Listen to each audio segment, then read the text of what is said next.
So you play the game as much as they play the game? Of course, we all play the game. We try to focus, obviously in ourselves and our team, but there are always mind games. How are you? Hello. Fernando, nice to see you again. Hello. So, Nice to see you. there are the words, unearth your greatness. You've done it a few times over the years. What's the secret to unearthing your greatness? Obviously, you have to love what you do. You have to still enjoy what you do. You need to focus on something, on a goal, and then go for it. There are sacrifices that you have to make. What motivates you today? Personal challenge, I would say. Try to win again in Formula One. The project itself, Aston Martin, the great facilities that we have now, the great people that join the team as well. I feel very proud to be part of the organization, and it keeps me in the best shape possible, because I know that I have a responsibility, over my shoulders, being in an incredible organization like Aston Martin, and that's the place where I want to have the last opportunity in F1. Is that right? Yeah, I think look. I'm racing now because I love to race. I'm racing because I want to win again, and I want to win it with this team. We all want to prove something. We all want to win one more time. In Formula One, you are dictated by the car performance, but the job from a driver is different. You have to create that perfect car together with the team. So it's a different kind of job. You are not only driving on Sundays, you have to create the perfect team from Monday to Saturday. So when you talk about you have to create a perfect team, what are the things they want to see and hear, the behaviours from you that really matter? First of all, you need to respect, everyone's job here. We are 900 or 1,000 people in Aston Martin, and everyone in the team has a key role, into the performance of the car. At the same time, I think you need to lead by example. You have to dedicate, the necessary hours to perform at your best. You have to deliver the result on Sundays when it's possible. You have to be sharp, fit, motivated all throughout the season to do the job every day, despite you have better days and worse days. You have to have this mask. When you come to the job that you have to perform, and Formula One is brutal in that respect. It's the most competitive environment in any sport. There are no off days here. Every day is key to success. After a good or a bad result, I'm always the same. And I expect that everyone is doing the 100% as well when they come to the factory. You said you have to sometimes put a mask on. Is that because you need to be the person that's ready to go all the time? You cannot show any weakness, in the sport. As an athlete, we are 20 drivers in the world, so there are a lot of eyes on us. There are a lot of attention on everything we do. Good things and bad things are exaggerated, sometimes for good, sometimes for bad. And you have to really, obviously, have a huge self-confidence, but at the same time, you have to show no weaknesses on your driving style. You have not to show any weakness on the media appearance, in any of the rumors that may appear. You have to be always very, very cool about that. You have to put a mask when you enter the paddock. Is it not exhausting? It is very demanding. Not every day you feel 100% and you feel ready to do the commitments that you have to do. It is demanding, but I think all the jobs are demanding if you do it to perfection. Even the very simple job, out there, if you do it perfect and if you want to be the best at the thing you do, it is demanding, and you have to accept that and to enjoy the process of finding perfection, let's say. And I think when it comes to unearthing your greatness, the trick really is to understand what everyone else is doing as well. What are the games, either the mind games or the physical things that you see from other drivers where you're like, I know that's a game, or maybe the ones that you do yourself? It's not that everything is so obvious, from the athlete itself, that has some strengths or weaknesses. But yeah, you understand with time, different characters and different ways of behaving, from your rivals that you can spot. Even in free practice, that there are a couple of interactions with other drivers and cars, more friendly or less, or... What does less friendly look like in free practice? Yeah, just, impeding a little bit some of the good laps, some tricks out of the pit lane, that you are letting a car go, or just taking that spot and break a little bit the train of cars that are coming behind. You know, there are always little things. Driver's briefing, you know, sometimes you go there in the room and your main rival on the previous race raise a point from that race that you were a little bit borderline on overtaking move or something like that. So they just ask for a clarification on that move, which they know it was right and it was on the limit, but just, you know, that's is pointing at you, you know, that question. You know these kind of things and you play that game as well sometimes. It's more outside the car where you can spot some of the competitiveness that we all have, you know, in some media answers. You point towards some competitors sometimes and they point at you. Teams, they exploit the rules to the limit. Sometimes, you know, when you see a team or a car or a driver dominated for 2 or 3 races and then that controversial rear wing that they've been using is banned or something for the future races, then you point at that, you know, device. And was there a season in your career where you knew mentally you'd managed to have the beating of your opponents? My Ferrari seasons 2010, 2012, we fought for the championship until the last race with a package that was not as competitive as the Red Bull. And I think some of that competitiveness and fight mode that we entered in those years were also coming from the outside. I remember once, I think it was South Korea in 2010, it was a red flag in the middle of the race. It was very wet, aquaplaning everywhere. We stopped on the grid and it was Mark Webber first, I was second. I came to the grid and I spoke with him. You know, the track is really bad, you know, this aquaplaning. It will be a disaster if we restart the race now. And I knew that the race was about to restart soon. He said that entered in his mind that the track was worse than what actually it was. And he crashed after the restart. You wily old devil. I was trying to use every single thing that it was in my pocket, you know, in that day to really win a race or keep the championship alive a little bit longer. If we're talking about greatness, there's also tough times because that's part of finding the greatness. When was the period in your career where you think mentally it was the biggest challenge and the biggest struggle? 2010. There is a very narrow line between greatness and big disappointments, and it was the case in 2010. We were very close to win the championship in Abu Dhabi. We didn't manage, and that was a big down moment. One of those moments that you will love to go back 24 hours in time and do things differently. It's a big opportunity to win a championship and then lose it, you know, in that hour and a half in those 57 laps of Abu Dhabi. You need to come out of that dark moment. It can be 1 week, it can be 2 hours, it can be 3 days. In my case, it was like 16 hours. I think I woke up in Monday morning and we had a Pirelli test on Tuesday. And I took that Pirelli test as a reset point. It was 16 hours, you know, what the stay inside, you know, the disappointment. And for people watching this who struggle with getting over disappointment or it holds them back, what advice would you share with them that you've learned over the years? That everything goes by very fast, much faster than what you think in that moment. You know, in that moment you think that, okay, the end, this is the end of the world, but the sun and the day comes within 16 hours and it's a new day. You know, it's difficult to understand why this happened now and what this happened to me. With time, with days, with weeks or with months, you will understand, actually that had to happen to find me now in this situation. Amor Fati, accept your fate. Like, this is the way that the world has set out for me. Are you able to accept your fate when you look at your career and you think of the great moments, but you also think of the tough moments, and you're now sitting here at Aston Martin? Would you change anything?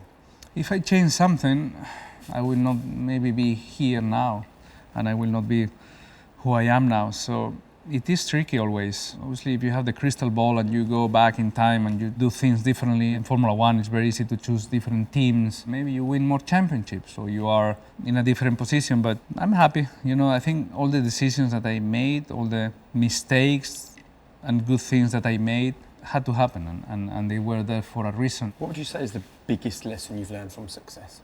You will not be there forever, you know. It's very obvious. When things are going bad and good, you understand that that's for that moment in time, and it will not last forever.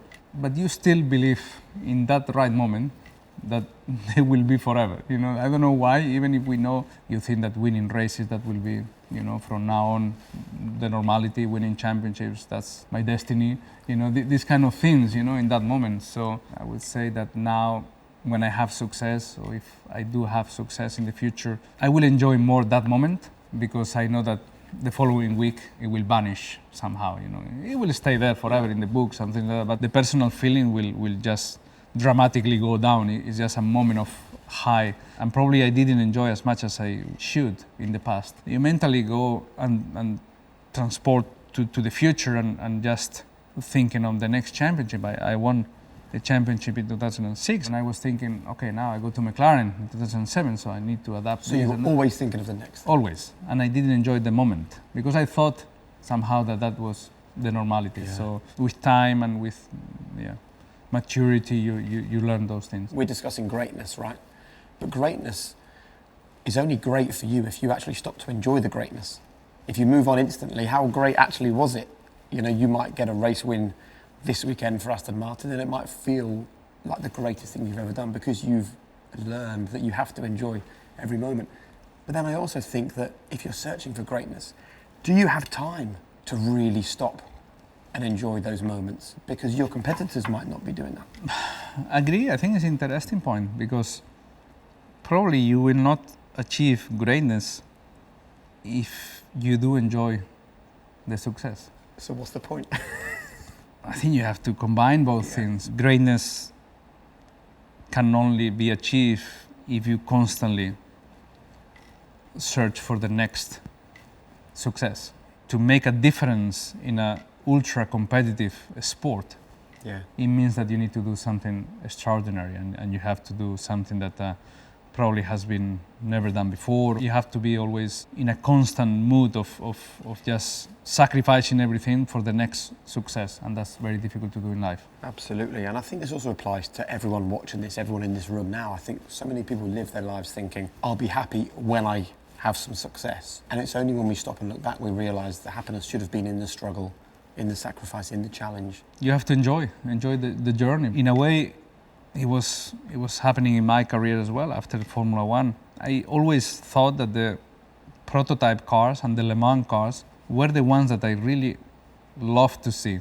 You know, from very young age, I saw those cars, that capsule, you know, where the driver is in, that it was very, very attractive. I tried the 24-hour Le Mans, I tried the Indy 500, I went to Dakar, Daytona. All those challenges, you know, made me grow as a driver, but also as a person. I went out of my comfort zone. I have to learn from the best how to drive those cars, which was very different than a Formula One car. Formula One is my life, and it's very big sport in the world, but it's still very, very small if you compare to, you know, what motorsport can offer and what a driver can become. You can be a much more complete person and more complete driver if you expand a little bit the view outside Formula One. So you're a better driver for having had time out of Formula One driving 100%, somewhere else? 100%, because as a driver you see different point of views, and outside Formula One I think I learned a lot of things. What do you think is your greatest ever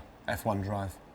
I don't know, it's difficult to choose and difficult to remember all of them. I thought you would have an instant answer to this question. To Valencia, probably. One of the best, but I think it has been the most mediatic one and the well-known. But there are many races that, you know, people were not maybe aware of. I think it was Malaysia, Sepang 2011, probably, where I had a problem on the gear shift. And the gearbox was broken, semi-broken, the clutch had a problem. The gears were up, okay, but not down, around half through the race. I tried to downshift to 10-1, and from 7th I went to only 5th instead of 2nd. So I did 10-1 in 5th, I lost time. I realized in the following corner that it was a problem. Out of desperation, I tried to blip the throttle on a downshift, just because if not I will retire the car in that lap. And I blipped the throttle and the downshift went in. So in the next braking point I blipped the throttle 4 times and 4 downshifts went down. And I communicate to the team, what I'm doing is right or wrong. I will break the gearbox within 1 lap. And they said, keep doing what you're doing. Gearbox is safe by doing that. And I did like 30 laps like that. So upshift was okay, and then braking, I had to brake. And while having the pressure on the brake pedal, I have to blip the throttle a couple of times to the downshift that I wanted. Obviously synchronize the throttle and the paddle shift. The engineers, they came and they said, I don't know why you came with that solution, that fast, because that could be a solution, but you did it like in 13 or 14 seconds in the second corner after you had a problem. And I said, I hate losing. I hate retiring the car. I will try everything before just stopping, and accept that we have to DNF. I finished like fifth or something, completely anonymous. No one will remember that race. But the level of energy that I had to put in that race, the level of concentration, focus, and instantly come out with a solution of a problem that it was never tested or experienced, I think it was quite a race to remember. But as I said, some races, they come anonymous on the people. The inside story of Malaysia 2011, that's one of my favourite Formula One stories straight away. I don't think people know about that very...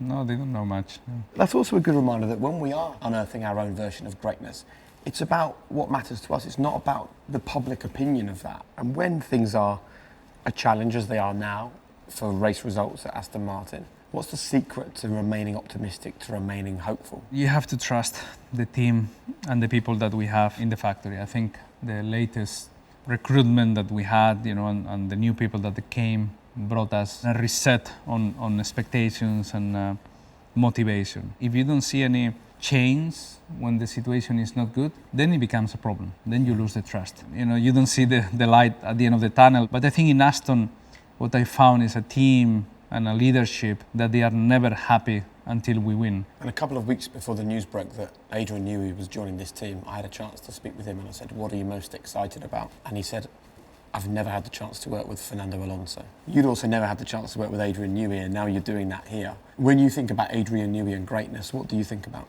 For sure the best ever designer in the sport, and no one probably will achieve the numbers that he has. Yeah. And the way he works explains some of the results that he had. He has an incredible way of seeing the car as one piece that works together, not single devices that provide performance. He just can anticipate the whole car like in one piece. He seems in control of everything at all the time. A self-confidence that probably I never saw before. He's not stressed about any other team or any other philosophy or any other design. He believes that his will be the best. How does that make you feel? Very safe. He came to Monaco to the race. He was just in the garage. He's not talking to many people, but at the same time, always thinking, and touching, the front wing here, the suspension there. He's, I think, an artist more than an engineer. I think that you're the dream partnership. The thing that I noticed between the two of you most of all, utter obsession. Total and utter obsession with winning. Am I right? Yeah. When we are motivated, we are obsessed. I think people see the success, they see the victories, they don't see the hard work. What would you say to people that don't understand how much hard work and greatness are connected? They are part of each other. You will not get one without the other, but hard work and the process of winning and achieving something special is already a victory. It's already a success. When I go into a championship or when I go into a race, I do believe that I'm the best prepared. That kind of preparation, that kind of knowledge about the whole race situation make me a winner before I start the race. And I will not win the race. I understand what is the limitation of the package and the speed we have, but I go into the race full of optimism, confidence, and determination to achieve the best result that Sunday. Sometimes it's 7th, sometimes it's 9th, sometimes it's on the podium. If a podium is in our hands, I will not finish 8th. I'm sure of that. Greatness is not actually winning. Greatness is the best you can do in that moment. Greatness is the best version of yourself in that moment, and never stop searching for something better.